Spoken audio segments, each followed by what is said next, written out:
Naam, katika siku za hivi karibuni kwenye siasa za ukanda huu wa maziwa makuu, yani nchi za Afrika Mashariki, kumekuwa na kujadiliwa sana kwa wanaharakati ambao kiukweli wamekuwa wakiwakosesha viongozi, yani maraisi wa nchi hizi usingizi kutokana na harakati zao za kisiasa kwenye maeneo yao. Sasa leo tuangalie wanaharakati maarufu zaidi katika ukanda huu wa nchi za Afrika Mashariki. Askofu mmoja wa kanisa la Kiinjili na la Kilutheri KKKT, Askofu Benson Bagonza, anatafsiri wanaharakati kama imani na ushawishi katika jambo fulani analolisimamia mtu na kulipigania. Wanaharakati ni neno la Kiarabu lenye maana ya mchakato wa mtu ama watu kufuatilia jambo fulani wanaloliamini lina maana ama la msingi kwa maisha ya jamii.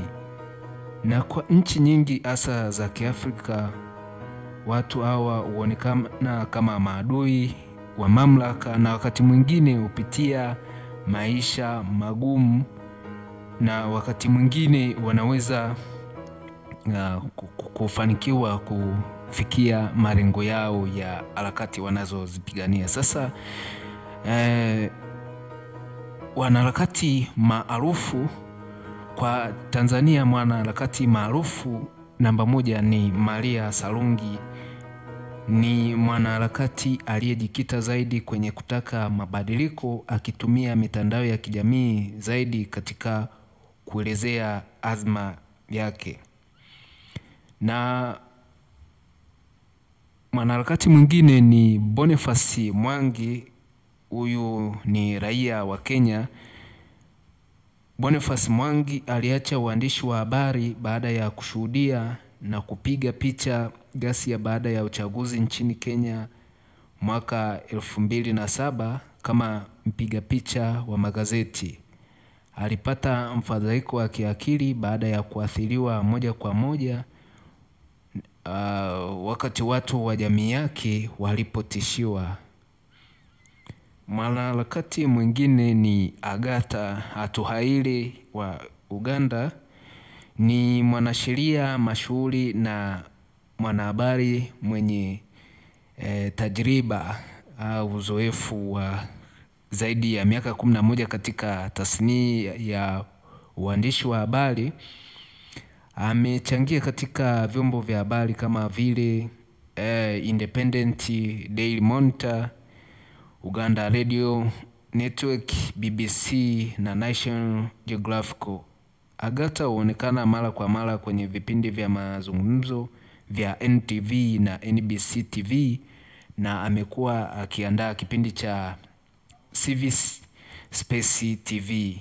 Mwanaharakati mwingine ni Okia Omtata kutoka nchini Kenya. Huyu ni mwanaharakati kutoka nchini Kenya aliye mstari wa mbele kupinga maamuzi yoyote yanayokwenda kinyume na katiba ya nchi yake. Mwingine ni mwanaharakati Stella Nyanzi kutoka Uganda. Ni msomi wa elimu ya juu na profesa asiyeogopa kusema lolote analoliamini, tena wakati wowote, hata kama linamhusu rais wa nchi hiyo Yoweri Kaguta Museveni. Amekaa jela mara kadhaa kwa harakati zake dhidi ya mamlaka za Uganda. Alikuwa na kesi ya kumtukana rais Museveni. Alikaa jela kwa miezi 18, lakini kama haitoshi, alipotoka tu akasema, namnukuu, "Museveni lazima uondoke, nakupa notice uondoke, unaweza kufanya lolote, tuko tayari, tumechoka, Museveni acha kukandamiza Waganda."